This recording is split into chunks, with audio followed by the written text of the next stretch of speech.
Going to rounds, I seem will be no problem because in my mind, I can go 10 rounds right now, 12 rounds right now, because my body and my mind is prepared to go only for a certain limit. If I'm prepared to go 3 rounds, I can go 3 rounds. Perhaps in my mind I get a little tight only as in the last round a little. And if I have to go 10, perhaps by now I'm a professional, I've been training, my mind is a lot stronger. I can go a strong 10 rounds. It's not as strong, only barely tight in the last round, because mostly it's all mental.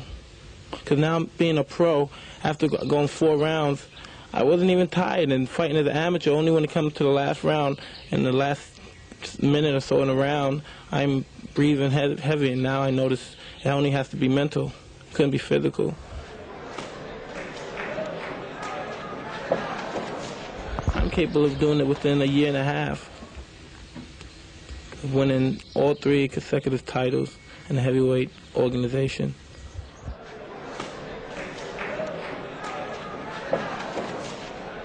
Well, Floyd Patterson, and Jose Torres is Jose Torres. They learn from the same teacher, but you could take 10 Harvard students, and they all learn from the same teacher in the same school. But then when they go to perform in a court as a lawyer, they all have their certain character which they perform under. And I think it's the same way in boxing. You can have the same teacher, but with the character you possess, you always come out to perform different.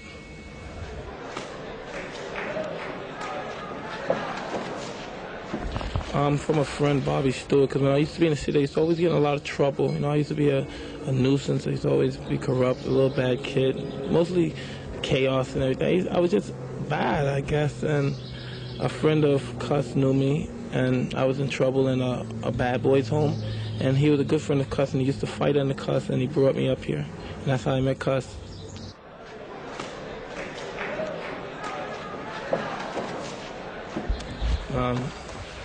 Never. Mike Tyson's career could never be hurt or blemished from any amateur career, because the people in general, the people that count, everyone knows what Mike Tyson's about. Mike Tyson's about making exciting fights and pleasing the people, besides being a good fighter himself. And not being in the amateurs, it was disappointing, not going to the Olympics and all, but I think within a few years I'll make up for everything.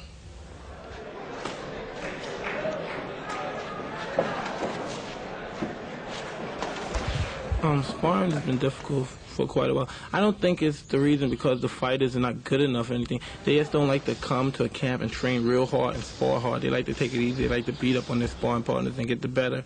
But that's false confidence, I think, when you know the sparring partner's not giving his all and you're in there just hitting on them, using them as a punching bag, you might as well don't even spar and just go hit the bag. When you're in there with a fighter and both of you are giving your all and you're both good, determined fighters, some people say, well, that's fighting in the ring, but that's what it's all about. It's all about fighting in the ring, knowing what you're made of, and then coming to the ring and fight. Because when you're in the ring, the guy's not going to hold back. He's going to fight you.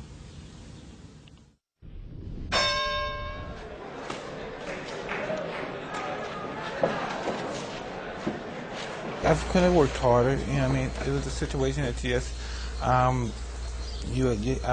became lackadaisical, and I just wanted, to go and get it over. I really didn't want to go there. I really preferred to stay over here.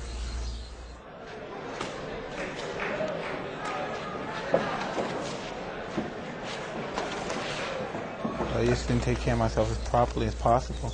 And still in all, I believe that even though that I fight up to par, still, I should have won that fight because of the situation that happened. But then again, I never cry over spilled milk. It's over, it's over. I just based my opinion, the situation, and not crying over it. That's my opinion. That's what I believe, and it was a fact because it was witnessed.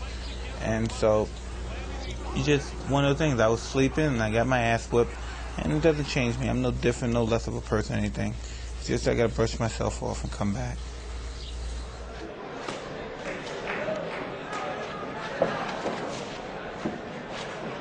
Can I tell you something? Nobody was trying to change his decision. We were just based on what had happened. Nobody wanted to change the decision. He had a title. It's good for him. He deserves the titles. If he feels he has it. And perhaps, we can fight again. Personally, because of my association with certain people, I'm never going to get a fair shake. I'm never going to get a fair shake.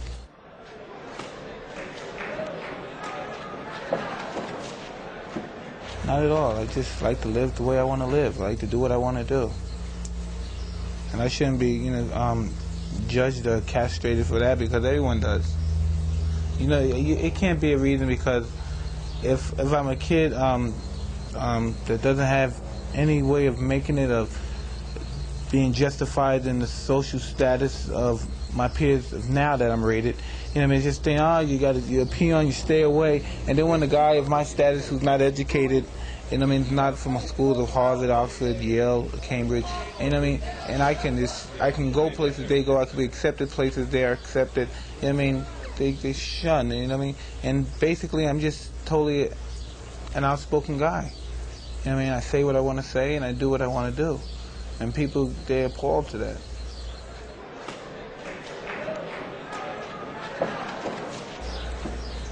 They articulate for me, and that's something that I could do very well on my own. People make their own diagnosis, and they say, well, this is what Mike Tyson is thinking. They never ask, and then if they do ask, they mix it up so much that you would never have a clear communication of what I've said, especially if you're not there. If I can give an interview where there's 100 million people looking, they will have a totally different opinion of me.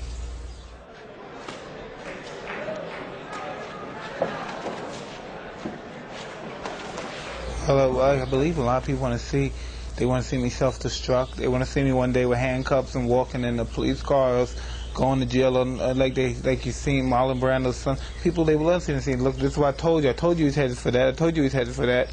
You know what I mean? But the objective, my objective of life, and my sole success is that I'm successful. That I'm not in jail, and I'm not in Brownsville anymore, and I beat all the odds. That people say you're too short to make it, you're never going to make it, you're not big enough, and and my kid is able to. He's born wealthy. People don't want to see that happen. They like a success story when you're not famous, when you're down. When I was like 18, 17, they see you coming up from the Olympics and you just turned pro. They love you because they look down at you as two little cockroaches fighting. And they say, wow, that's entertaining. But then when you make it to the level where you can look at them in their eye and you can make your own decision, that's no longer accepted in life from society in general. And they look at you, and before, as they were saying, they think of you only as entertainment. Like society, like even white corporate America, they'll come to see you fight a white fighter because they don't respect it as an intellectual sport. They respect it as two guys and it's physically. But once you're at the level where you're challenged intellectually, it's a threat. And when you're dining and you're hanging out at the places they hang out, and you're making it at a social status where they could never dream of seeing you at. When at first they perceive you as something, as a piece of entertainment. It's one of the books that's on your night table, and the book is called The Maverick Mindset. And it says, the subtext, the journey from fear to freedom. Why is that book appealing to you? It's just overcoming situations that you believe that were unable to be overcome. That's how I take it. People have so many different variations that you can take it, but I always see it as something that you never, a boundary which you never cross because of that fear factor. And by overcoming your fears, just by crossing it and conquering it, and not just necessarily conquering it, because normally it's inconceivable, most of the things that we fear, and that we never really conquer it. Like God is inconceivable. We don't see Him, but we believe in it. And just by crossing the barriers of a form of freedom. You know what I believe? I believe if we pray 5 times a day, we try our best to do what the Quran or whatever book of religion which you follow do, and there's no God, so what do we have? We have some knee burns, we have some burns on our forehead, we pray, we may starve a little bit during Ramadan and miss some calories or some proteins or something, but say there is a God, and then we have paradise.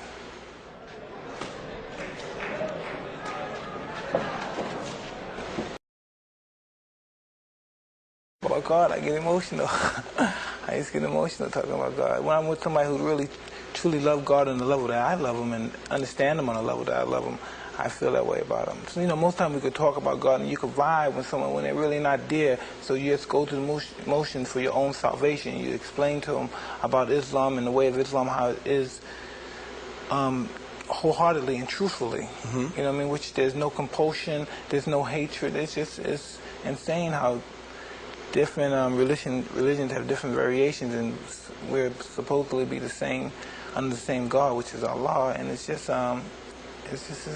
a complex situation when we deal with religion.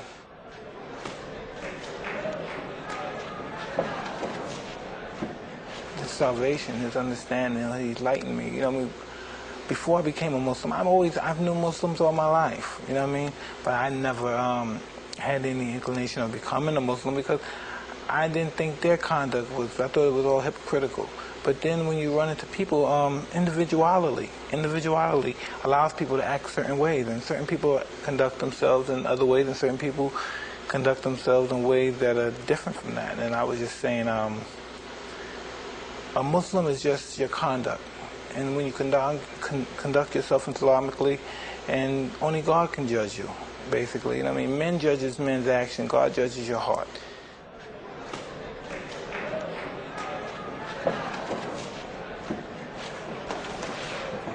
I like to believe so. I like to believe I'm a better individual now.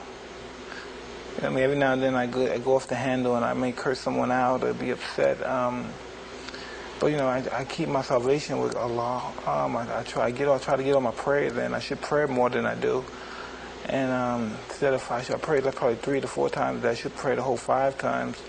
And I just try, you know what I mean? See, you know, it's interesting, Mike. You've become conservative over the years. I heard you talking about welfare is a bad thing. Private schools may be a good thing. You know, you're concerned about the welfare of your kids. You're concerned about violence. Not that that's a conservative posture. But you've become, in your older age, 31, soon to be, you've become a guy who's become a fairly suspicious and suspect person about the world around you. You know, you have to, because you know, when you think about when people say, well, I want my kid to grow up like me, we're lucky. I'm lucky. My son may not be lucky to survive what I survived. My daughter may not be lucky to survive. I don't want them to be some radical nuts. You know, I don't want them to say, well, we're going to fight for this cause. I want them to say yes, sir, no, sir, and just go to school. And I know people say, you weren't like that, but... You weren't like that. I know, but they may not be lucky and be out there in the streets hustling. You know, I'm just so happy that they're in the situation financially, and they got a good, listen, they got a father that cares about them, and they got a mother who's bright and intelligent and knows all the proper way of taking care of children. And what did I have? I had a mother who was alcoholic, and I had a father who was a pimp, a hustler in the streets. You know what I mean? I don't know if that's going to make them a better person than I am, but hopefully from their situation they get a better life than I had. You used to tell me your dream was to be the champ and to be the greatest champ. Well, I'm talking about big dreams, like after fighting's over, the hell with the world. You have to live your life, raise your kids. But I don't got no big dreams like I'm going to do this and I'm going to do this and I'm going to be somebody important and outrageous. Nah, man. Me being champ or me being a fighter is just being one of the guys. You know, that's not nothing serious. People take more serious than it really is. Life is taken too serious. Life is sometimes, over-exaggerated, I think, sometimes. You told USA Today last week that the biggest mistake you've made in your life was to get involved in boxing in the first place. That's hard for me to believe. Now, all the great things that have happened for you, I mean, there's been a lot of bad things. More bad than good. But not because of the sport of boxing, not because of what you did in the ring. No, listen, boxing exposed me to other people in boxing exposed me. The only reason that other people took pot shots at me because people in boxing did. When they saw people in boxing, the writers take pot shots, write books, try to get off and exploit me. Inadvertently, they felt that it was okay, they can do it too. So everybody just took shots at me. That's how come a guy like me, what chance do I have? I have no chance in this country. I can never have started a good life, a healthy life in this country. Because it's widespread that I'm just a bad apple. Do you have more regrets than you have dreams? Yes. I mean, I'm just happy one fight at a time. You know what I mean? I'm not racing to grab no title. It's one fight at a time and establish my livelihood more so than just anything else. You know, I'm a human being. I've never been perceived as a human being. Never. I never always been perceived as a freak, an animal, some young kid that's the strongest guy in the world, or something like that. I've never been really perceived as an animal because I never broke down or cried or showed much emotion about anything that I endeavored. And so I never really been perceived as like a human. Because when people speak of me, they don't speak of me as somebody with feelings or emotions or anything. You got 4 kids? 5? 4. 4 kids. 4 kids, including a brand new baby. Yeah. 4 kids, brand new baby. What should they think of their daddy? That's important, what they think of. No one else. It's not important what anyone, it's important what your kids think, what your wife think. What should they think of you? I don't know, they should, they all have different, me and my wife is 2 different, I really don't know my wife that well, understand her. And I'm sure she doesn't understand me because I'm so wishy-washy sometimes. But and some people, that's their main objective, to sit down, to study their mate, and to know their every move for they can. I don't really care. Either you're with me or you're not. What do your kids talk to you about? What do you think? It's love. It's all about love. It's all about kisses, loves, taking them to Jeepers and taking them to little restaurants, feeding them, helping them with homework. You're just a daddy to them. Yeah, it's real simple. You would hope that they would someday get all the information and still admire you as their father. Because? Listen, I don't know about all that stuff, if they're going to admire me or anything. But I know they're going to have the chance to be a good person. They're going to have all the opportunities. You know what I mean? So they're going to make a choice whether they're going to be a bum or a good person. They're going to have the resources. You don't feel you're in financial straits. You don't feel like... Me? That's my biggest problem. I got too much money. It comes too quick. That's my biggest problem. I wish I had money problems. But we hear all these rumors, he's got to fight because he needs the $50 million, and that the government's got $30 million on the houses. Listen, can I tell you something? How much, if I owe people $20 million, how many times I have to throw my right hand to get $20 million? The reality, how many times I have to throw it? Are you saying that you're just a mercenary now for the money? I don't know. There was a time, Mike, where you fought because you loved it. You wanted the title. The money was great, but it really wasn't the motivator. Well, I didn't have 4 kids and a wife. You know, I didn't have those responsibilities then. So I could just fight when they have to fight, go grab a girl, and just, come on, let's go to Bahamas for 2 weeks and just hang out. Then if I get tired, I say, well, you go back home and then call somebody. You know, you can't do those. What's it like to go to a sheriff's office and to have to register as a sex offender? I don't know. It's just no. Did it feel demeaning to you? I have no. I don't get embarrassed. I have no dignity in that perspective. Like when I was there, right? There's nothing but ladies. Like there's nothing but ladies in the sheriff's office. So the lady said, well, what did you get convicted for to be here? Well, I said rape. And I said real loud. And my friend said, no. He said, sexual assault. And the lady started laughing. That's rape. They said I raped somebody. You know what I mean? But after the all ladies came, hugged me, kissed me, I signed the autograph. Because anybody that's a sophisticated adult and they seen the situation that happened, they know that's bullshit. You know what I mean? But you didn't rape her. Listen, we're not gonna go. I don't want to touch it too much, but it's so much bullshit. Yeah, I raped her. Give me a break, okay? Remember Raging Bull, the movie? Yes. There's that scene where Jake LaMotta, I think it really did happen, but it was in the movie. Robert De Niro, as Jake LaMotta, starts banging his head against the wall. Why? When he was in prison, right? Yeah. Did you ever feel that way? I'm too sophisticated to do that. You know, it's just, I'm no fucking brute. You know, just things happen, and I said, well, listen, I screwed up, this happened, and we deal with them. You know, Customado taught me how to be. He was a strong man. I'm strong, and I'm mean. And there's nothing that could break my spirit from that perspective. Nothing's going to make me get on that. I'm never going to get on my knees to no one.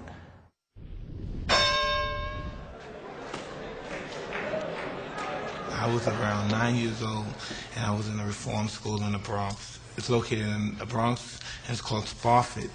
And one day we went there and we saw a movie, and the movie was the greatest. I believe it was 77, 76, the movie appeared.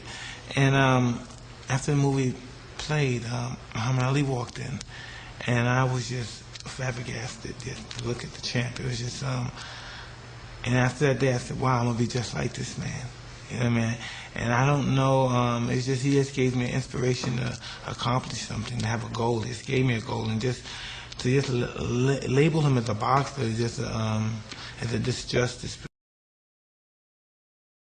He motivated people's morale and their sense of belief and moral standards in himself. He would have been a great general, a great leader, a great congressman, a spokesman, if not a fighter, but with the same character and personality that he possesses now. He was one of those rare, interesting people.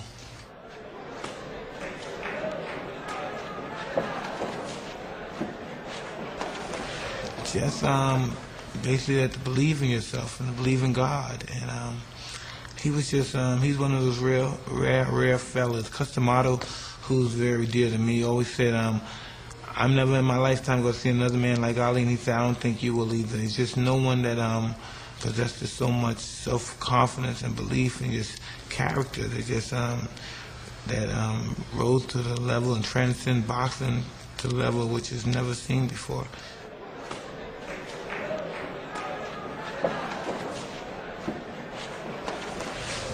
From somebody that's just a great fan of boxing, I see from so many different aspects, and I just watched them. I watched the fights from 1890s, 1880s, and I just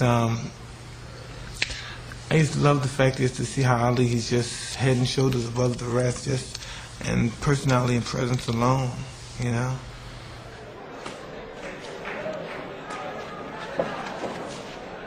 I don't know, I'm sure there always will be somebody to come along to take the imagination away from the audience, but he'll never be forgotten.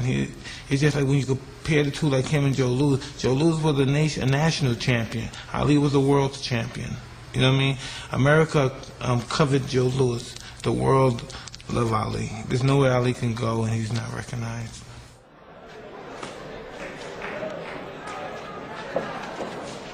Well, I like to get a hold of it, you know, and I like to be prepared when I do get a chance. I just don't want to rush into it. You know, I just don't get, I don't eat up to the hype, like, all right, we need Mike to take it back to America. I never look at myself as like American. I'm just somebody in this country loving my life, you know, just living.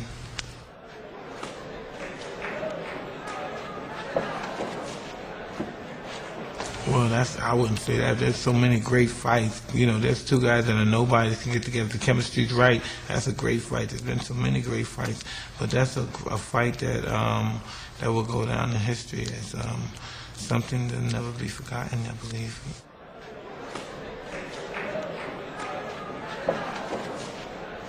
I had a great deal of respect for Muhammad Ali. I had a great deal of respect, and I've never seen a man of his stature before in my life, and I just never forgot him. I just thought that's something that I would want to do one day, to accomplish the fame and fortune that he accomplished. This is the first time you sat down for an interview with ESPN in a while. Why now? Why did you want to talk to us? I don't know. You know, I'm going to tell you something, Jeremy. I'm crazy, right? Because I'm running around here mad at everybody for no reason. And I just, I don't know. I'm probably just mad at me. If mad, I don't know what I was mad You're not about. mad anymore? No, at least I don't appear to be, no. You seem happier than you've been in a while. I'm just happy that I just went to, I had a, God, I don't know the revolution, but I just, some kind of weird revelation. I just started just forming, bonding a life with myself and with people around me who I feel is close. And life is too short to hold grudges, to be angry at people. And I'm just happy as existing. You described yourself a few months ago as very angry. Angry at everyone, hating everyone. What's changed? Because I know the problem stems basically because of me. And then every time I wanted that problem to end, I could cause it to end. And that's what I do now. I just cause all my ill trouble just to disappear. People used to pay to see you fight, and they paid a lot of money to see you fight because they respected your boxing skills, your acumen in the ring, your power. Do you think they're paying that money now for those set of skills, or is it because they think there's the potential for mayhem every time you step in the ring? I don't know what anyone pays to see, but I know when they pay in abundance. So whatever it is they're looking for, I hope I must be giving it to them because they continue to pay. Do you ever feel, though, that sometimes, I mean, with all the things that have happened, that it feels more like a sideshow than boxing? I don't believe that. If that's more of a sideshow, I think probably that they believe mostly when I'm outside of the ring and I've given it some apocalyptic kind of statements. And other than that, they probably I think they take my performance and my fighting very serious. It's just sometimes the outcome of my fight, if it may be brutal or else it just may be somewhat particular, I don't know, but just I'm just happy as that, you know what I mean, that I'm the kind of fighter that I can always get a payday and people like to watch me fight.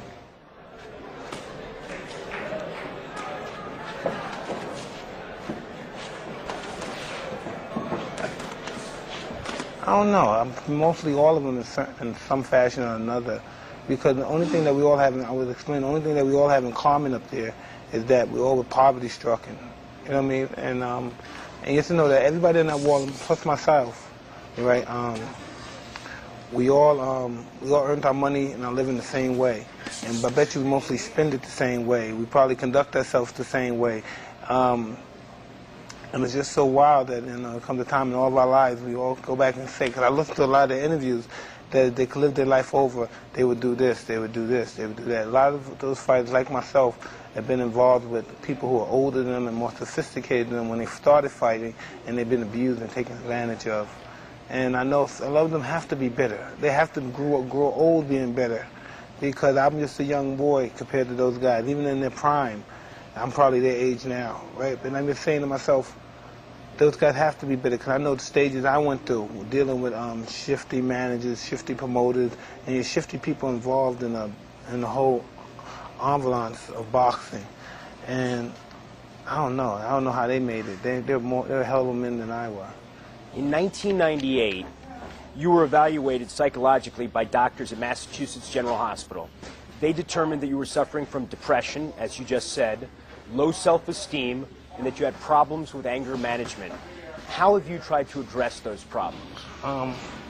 That's all they said was wrong with me? I don't know if that's all. Oh, okay. Well, those are among the things. Well, if those are the basic issues that's wrong with Mike Tyson, then I've joined a long cast of people, famous and not so famous, with that medical condition. And then if that's the problem with me, then that's basically nothing, because I know everyone in this room probably at one time or another, probably now, that they never let people know that suffer from those symptoms. But I'm not walking around the street, oh, Mike, you're a horrible guy. I'm a winner. Because if I wasn't a winner, your guys wouldn't be here. Just that I'm a fuck-up sometimes. But as far as low self-esteem is not being a winner, I have my moments of low self-esteem, but I know I'm special. I'm very special. And by being very special, you can still have low self-esteem. I just know I'm a winner, and I can do whatever I want to do, and I'm capable of doing whatever I want to do. It's just sometimes I punish myself because I have so much, because I'm so, and it seems so bizarre that I say that. It's just that I feel sometimes I feel guilty because I'm so much of everything, and sometimes I want to, and it's so bizarre I say this to you. I'm sometimes actually, that's just part of this illness or depression, that sometimes you just try to be the bad guy because I feel like I don't deserve as much as I have, because really, when you really look at it, I'm so fortunate, it's not even funny. I know you must have been asked this a million times, but I never heard you answer it.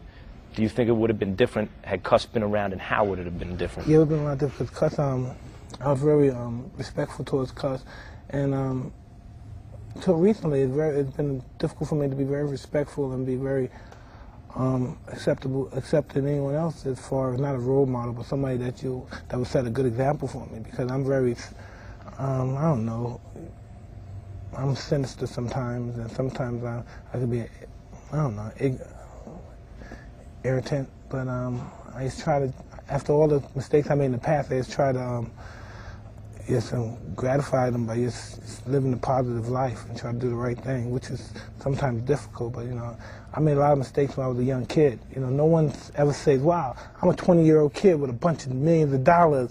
No one's ever said, hey, man, I never had anyone say, hey, Mike, well, you need to put your money away, or Mike, you have to behave yourself. I never had that. I was just a young kid with a lot of money, lived to run wild. And I had a lot of bad experience, but a lot of those experiences and those learning processes, I wouldn't give up for the world. You mentioned to me earlier that you don't even like the guy that you were 10 years ago, 12 years ago, and you think you're still paying for the mistakes you made as a younger person, and you're a different person now. Yeah, of course, if I'm young, 19 years old, and I have a lot of money, and I come from an abrupt environment. Of course, I'm gonna show my butt off a little. Yeah, I'm gonna make a fool of myself, which I did. I've done a lot of things I'm not proud of. I think about it now, even tremble, but it happened. There's nothing you can do about it. And, you know, I pay for it. Of course I do, because I'm Mike and I come across as being ominous. It's my whole aura is ominous. The way I come across, my black robes, my black socks, my black shoes, that's everything about me, you know what I mean? And people look at that and they're sometimes intimidated at that. They say I try to intimidate somebody. I must get a good response because I get the response of intimidated people. And when people are intimidated and frightened of you, the first thing they try to do is destroy you and conquer you. But they don't do it by themselves. They do it collectively. So that's how come collectively I've always had a line of bad stigma, and it's been really it's just been pervasive with me being foolish and reckless my whole life as far as my career is concerned. Joe Louis. Louis. Yeah. Why? Joe Louis was an incredible fighter. He was much smarter than anybody. I think Ali was a better fighter. But I think he would have beat Joe Louis, but I just think Joe Louis was the best. Joe Louis he was just so pragmatic and just so delivering, and just to see him having those guys turn, and he just does it like he's breathing. He's a master. He had a great teacher. You know, sometimes people say that's not fair because they had great teachers. But how can you rate them if you don't rate them? They can't learn by themselves, because at that time, most of the fights, like Dempsey and those guys, they were learning by themselves. No one taught them how to fight. They learned by getting beat up. But Joe Louis learned. His trainer once said, he said, no, Joe Louis can't beat Jack Johnson, which I think he could have. But he said, Jack Johnson's a manufactured killer. Joe Louis, he's a natural killer, while Joe Louis is a manufactured killer. So in other words, he had a great trainer who was also a great fighter, prepare him for his life as a fighter, and it was tremendous. Joe Louis is an incredible fighter and individual. You told me that you don't believe that people root for you. Did you hear the ovation that you got for Hamed Barrera when Buffer introduced you? Someone told me that, but I didn't believe it. You got the loudest ovation out of everyone that was introduced, and you weren't even there. I don't know why people are attached to me. I dig on it, though. I'm going to take advantage. I'm going to ride it all the way till my wheels fall off. I'm going to just ride it to the end. I don't know why. You know what I mean? Because I'm a moody cat, and sometimes I'm difficult to get along with. But I don't know why everybody just grasps onto me. It's not a phony bone in my body. You know what I mean? Probably when I don't want to get into an altercation, then I'll cow-tie. But other than that, I'm just as straight as they come. I'm probably too straight. I might say something that's just not classy enough for belonging in this particular realm. But, you know, I'm just a normal cat. In the boxing realm? What's not classy enough for the boxing realm? Man, listen, I've been said things that I've been castrated for, man. Come on. I was just teasing about Lennox kids. Lennox Lewis.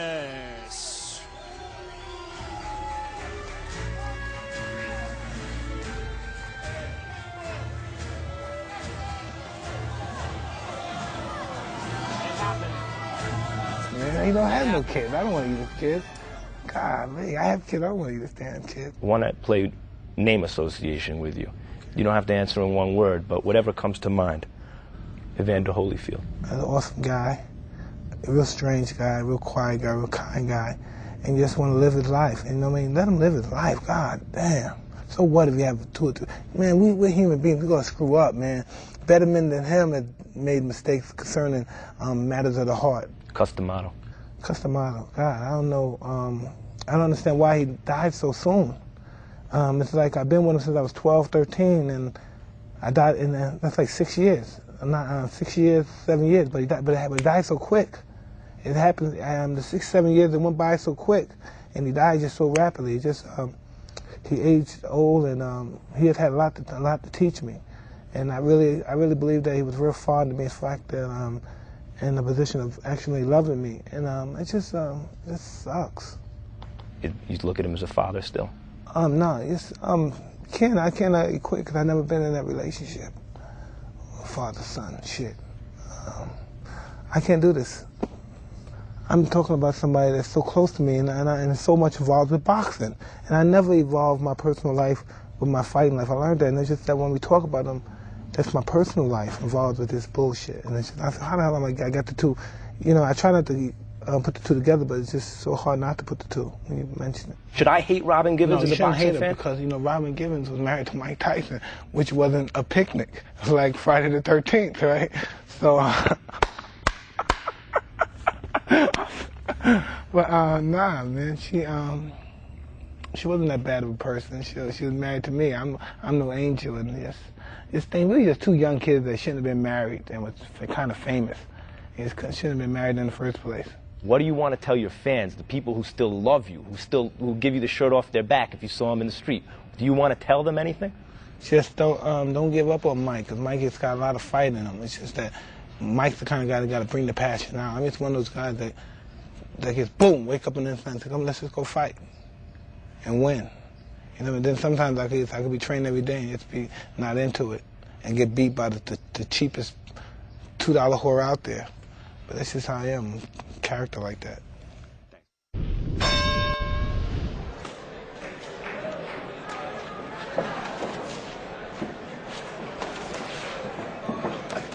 That's interesting that you put me in the league with those illustrious fighters, but I've proved since my career I've surpassed them as far as my popularity. I'm the biggest fighter in the history of the sport. If you don't believe it, just check the cash register.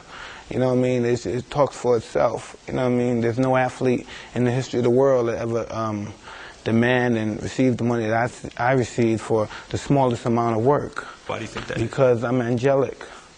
But still, I'm just scum. But I'm angelic, and I take the both, and I deal with the both. You know what I mean? Because it seems to face, you look at these people, most of these people don't particularly care for me personally, but they must be here because they would love to go to somebody who strokes them and be nice to them and take them to dinner and say, wow, you guys are nice, and beg them to write nice about them.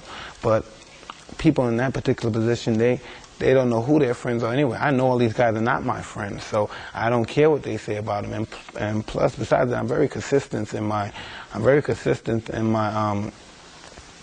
my attitude, my assault with the press and with the people in general, as they are consistent with theirs.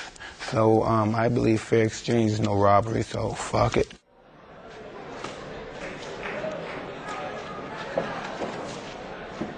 I think the average person believes that I'm a fucking nut and I deserve whatever happened to me. That's what I believe. You know, you just hear what people say about me. You don't look in their eye, you look in the core of them. You don't even know you're a young man and you're very knowledgeable. You know what I mean? You have wisdom, but you really don't know. You haven't been in the cooking pot, so to speak. You know what I mean? You're just a guy that has a lot of knowledge and you just can't wait to show everybody how intelligent you are. But you've never really been in the grind. Once you've been in the grind, your knowledge goes to a totally different level. Your wisdom goes to a totally different level. Then it goes to knowledge from your experience and knowing what the system is predictable and what it's capable of doing. I'm at the state of the game, win, lose, or draw, you're all gonna eat. You know what I mean? You guys don't care about me. I don't particularly care about you. But your guys, I can't beat you guys, but your guys got a better fuck you hand than I do. Your guys control the media and the press. But I'm in the state of my listen, I'm 36 years old, going to 36. I never dreamed of living this long. I never dreamed of fornicating with as many beautiful women as I did. I'm having as much money as I did, and having as beautiful and intelligent kids as I did. So if I was to die tomorrow, I've won. I've won. Mike Tyson. I've won.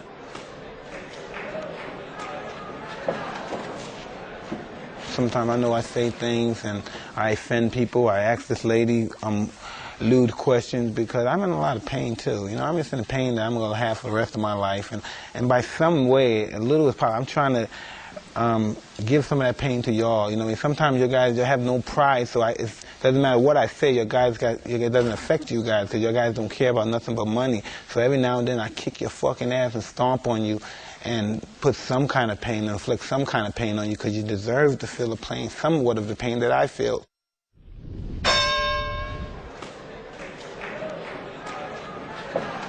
Yeah, I'm pretty much ready, but you know, everything takes time. I've been boxing. I'm basically the master of coming back after fight. I get in shape pretty fast. I just need to get my timing down.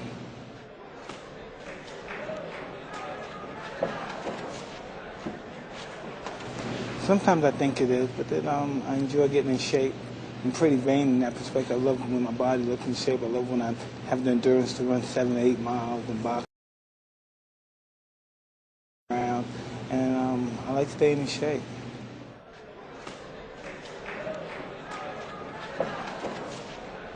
I just work like a dog. hard work. I need to start training smarter and stop training too hard, because I break my body down, I break my bones down, I break my feet down, my muscles, my tissue.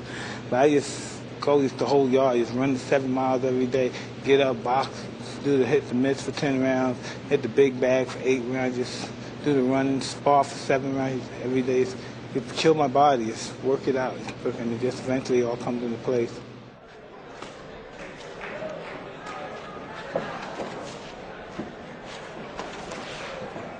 Well, it's not as hard as I anticipated it would be, but I'm blessed with having a strong body. I'm blessed with not ever being in a situation where I've been into a great deal of brutal combats, like most fighters have been in, and I've just been blessed all around. My physical attributes and my endurance to continue to persevere all this time, but I just feel good, and I think. The fact that I haven't taken a lot of beatings and been into a great deal of wars, I think that contributes to me being able to endure the test of time.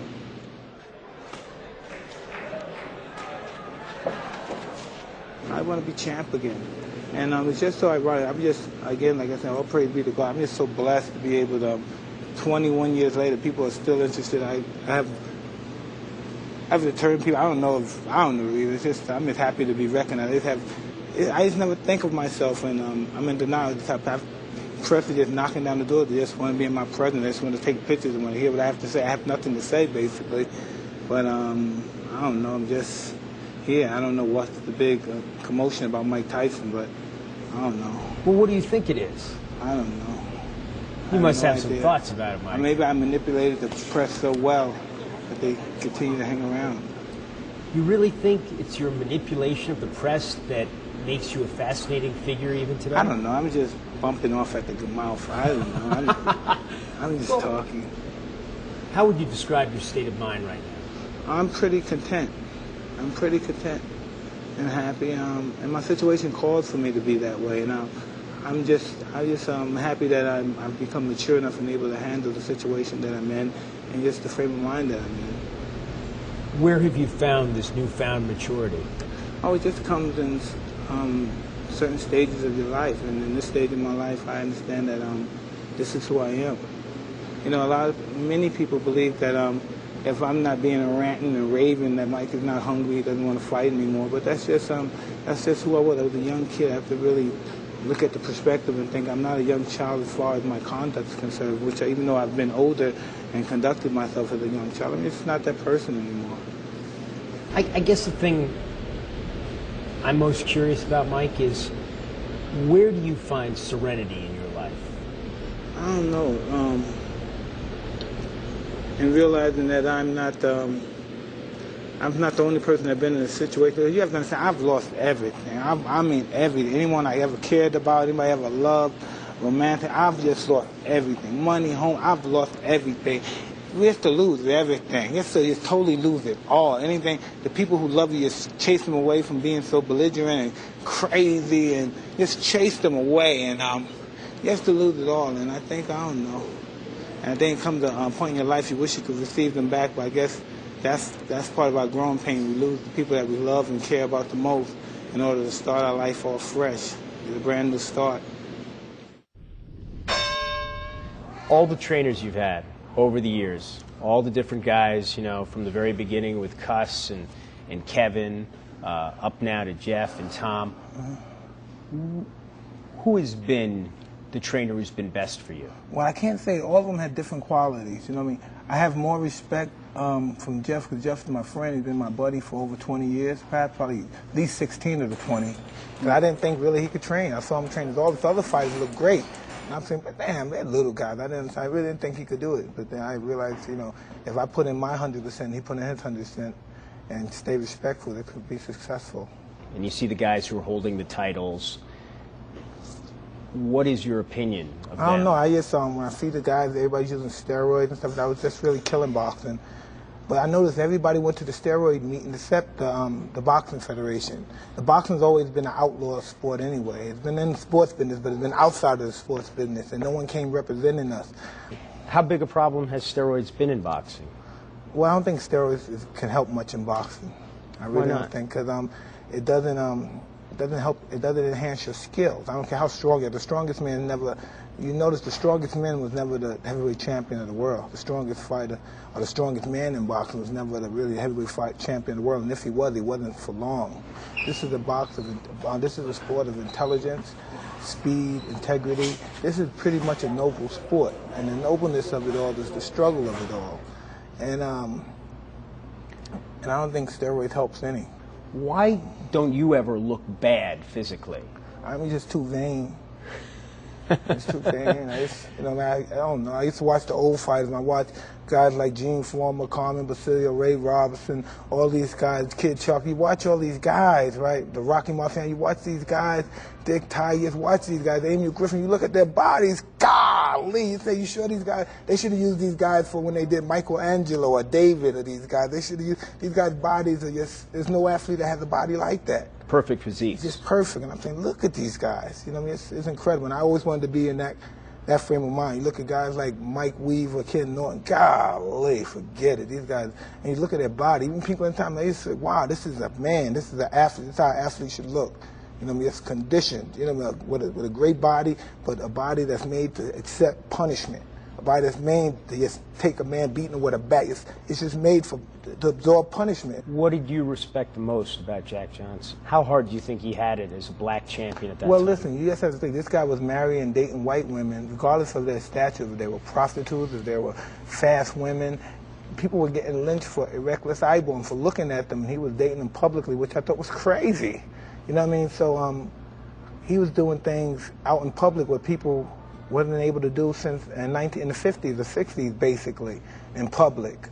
And it was just crazy. And he was really brash. He was really somewhat disrespectful in some forms, even though, and at this term, he was somewhat disrespectful as well, the way he talked to certain people. But I thought he was just an icon of dignity and pride for his time, for the people of now, you know what I mean? The people of now times. People look at him as somebody that fought against the white man, but he wasn't. He wasn't that kind of guy, because he wasn't for pro-black either, Jack Johnson. If anyone knew that, he wasn't pro-black. He was just pro being equal. You know what I mean? He didn't believe in marching, and he didn't believe in fighting for black. He wasn't for the black cause either. He was for Johnson's cause. He was pretty selfish as well. You know, that's just being very honest. You know, I'm just being honest. I know Jack Johnson. I knew his history. He was pretty selfish as well. He thought more about Jack Johnson. He really did. You know, people talk about the great heavyweight champions and their places in history and what they mean. What is your place in that history of heavyweight champions? I don't know. I'm just happy to be remembered by the people. You know, if they think I'm one of the greats, and I'm just happy to be. All those guys basically my heroes. So I'm happy to be mentioned in the same breath. That was just my dream. I never wanted to be better than those guys. I just wanted to be able to be friends, that those guys knew my name and I could shake their hand. They say, hey, Mike, how you doing? And I would say, whoa, Jersey Joe Woodcock knew my name? Wow, that's really crazy. Muhammad Ali, Joe Frazier, they know my name? And that's a big thing to me. When one day I met Joey Giardello, and he just came to my training, and I was just I was like, whoa, that's him? And I always read about him and his handicapped son, Carmen. I've been reading about him ever since I was a young boy. And I saw him one day, and he came in my training camp, and I was jumping rope, and I just couldn't work out. I was just, I don't know, I broke out in hives. And I was just so happy to see him. I was just, wow, and I said, wow, that's Carmen. I used to know his whole life. And it was just amazing that he came and saw me. You know what I mean? I just thought that was awesome. And these guys knew my name, and that was a big, that's better than those guys. That's more important than me receiving $1 million. How do you prevent your life from ending as a Greek tragedy? Oh, it's never good. I never had a Greek tragedy. I probably was on the track, but I've never, nothing tragic about Mike Tyson. My life was tragic before I got involved with boxing. Living in Brownsville was pretty tragic. That was tragic, but I never had no tragedy. I had some money, lost some money, I went to prison. That's the basic everyday life. James Keating went to prison. A lot of people went to prison. Mike Milton went to prison. You know, Jesus Christ went to prison. A lot of people went to prison, but that's not the end of their lives. You know what I mean? That's really not the end of life. Probably the beginning once they come out. Because there's a whole different life then. There's a whole different life that we'll be preparing for once we get out.